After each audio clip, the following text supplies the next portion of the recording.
we have an epidemic of obese 6-month-olds. Now, if you want to say that it's all about diet and exercise, then you have to explain this to me. So any hypothesis that you want to proffer that explains the obesity epidemic, you've got to explain this one too. Okay? And this is not just in America, these 6-month-old obese kids, but these are around the world now.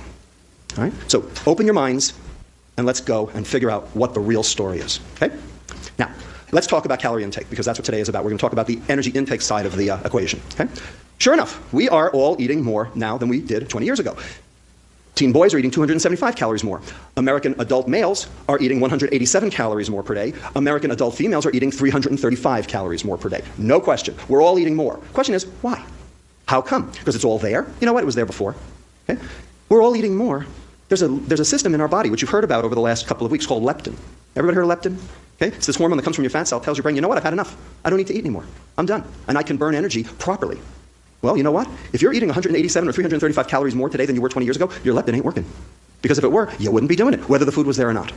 So there's something wrong with our biochemical negative feedback system that normally controls energy balance. And we have to figure out what caused it and how to reverse it. And that's what tonight is about. But nonetheless, there are 275 calories we have to account for. So where are they? Are they in the fat? No, they're not in the fat. 5 grams, 45 calories out of the 275, nothing. In fact, it's all in the carbohydrate. Okay. So the question is, how do we resolve this? Well, here's the problem. It's on this slide right here. This is Coca-Cola's Beating Obesity campaign coming together.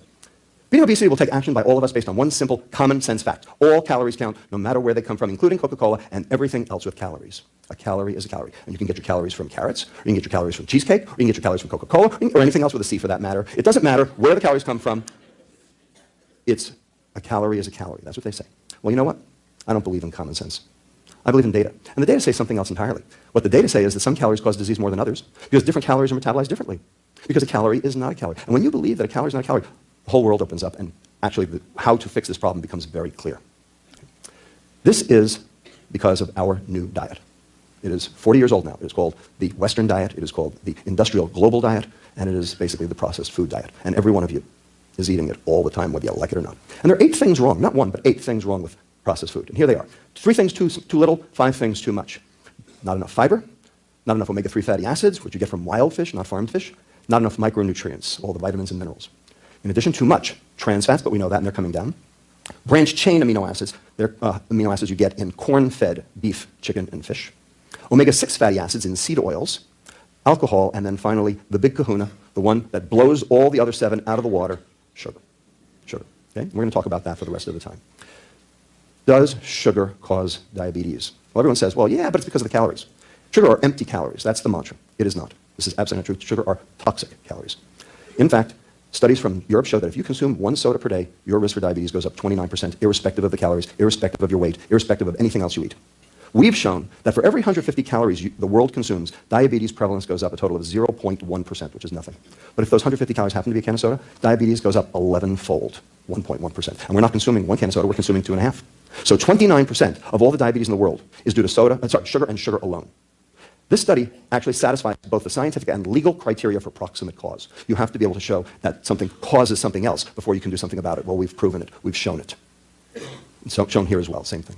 Now, the question is, why does this happen? Number 1, sugar causes liver fat accumulation. All that fat around the organs that I just showed you, that's for sugar. That's what that did. And that's not love handle fat. That's inside you. Number 2, sugar's addictive. Weakly so, but it's everywhere. It's like alcohol. And about 20% of people are addicted to alcohol, probably about the same for sugar. So you can't stop. So this slide over here shows the prevalence of diabetes worldwide as we speak right now. Who's worst? Saudi Arabia, Kuwait, UAE, Qatar, and Malaysia. The worst. Why them? No alcohol. But they got soft drinks like they're going out of style. Because it's hot, and the water supply's a question mark, and no alcohol. This is their reward. But you know what? I'd rather have alcohol. Because you can only drink yourself under the table once a day. But for soft drinks, all day, all night. Sugar in the morning, sugar in the evening, sugar at supper time. And that's what we're seeing. So, we've been overdosed. The American Heart Association says we should be consuming 6 to 9 teaspoons of sugar per day. We are up to 22. And 80% of foods that are available in the American grocery store today are spiked with added sugar. And that's for the food industry's purposes, not for yours. So, no access. You don't have access because it doesn't exist. Real food is hard to find. Number 2, how about that there are 56 names for sugar, so you don't even know what you're consuming, and here they are. No knowledge. And how about this? Everybody knows what a nutrition facts label is. There's a number over there in the purple. Okay, it's called the dietary value. Notice there's none for sugar, and that's on purpose because they don't want you to know how much is too much. So, no knowledge. How about the National School Lunch Program? 6 cents extra. 6 cents Michelle Obama got out of Congress. That's not even enough for 2 grapes. And if you are eating school breakfast, you're getting Fruit Loops and a glass of orange juice. That's 11 teaspoons of sugar. You're already over your limit. You want to know why we have a problem? This is why we have a problem. So everyone says, education, educate the public, educate the populace, tell them what's going on, except for one thing, education hasn't worked for any other substance of abuse. Did Nancy Reagan's Just Say No work? Really? And you know what? I can prove that it doesn't work because here is the stock prices against the S&P 500 for McDonald's, Coke, and Pepsi. And look at what happened at the economic downturn in 2008. They did very well, thank you. In fact, if you want to make money, invest in a food company. So, where does that leave us? It leaves us with this question of freedom and personal responsibility. What does personal responsibility really mean? Well, if the information is kept secret and you don't have the knowledge, if your access is limited because you can't even find it, and if society can't afford it and we can't even give our kids something healthy to eat, is it really personal responsibility? And lastly, if your decision to drink a soda lands you in the emergency room and costs me dollars, and if your decision to be fat and sick costs your employer $2,750 per employee, whether you're obese or not, you know what that is? That's not called freedom, that's called anarchy. That's what we've got. So the libertarians say, wait a second, don't tell me what to eat. Well, you know what? You've already been told what to eat. Where were you for the last 40 years as your food supply was being changed under your nose? Were you protesting then? The libertarians say, get government out of my kitchen. I don't want government in my kitchen either, unless there's somebody more dangerous already there. Okay? So the real question is, who the hell do you want in your kitchen? The government, who will take your freedom and your wallet, or the food industry, who's already taken your freedom, your wallet, and your health? That's your only choice. Now, having said all this, the food industry is composed of a lot of people. And you know what? They really want to do the right thing. They do. Individually, they would actually like to do the right thing. And I've met with these people.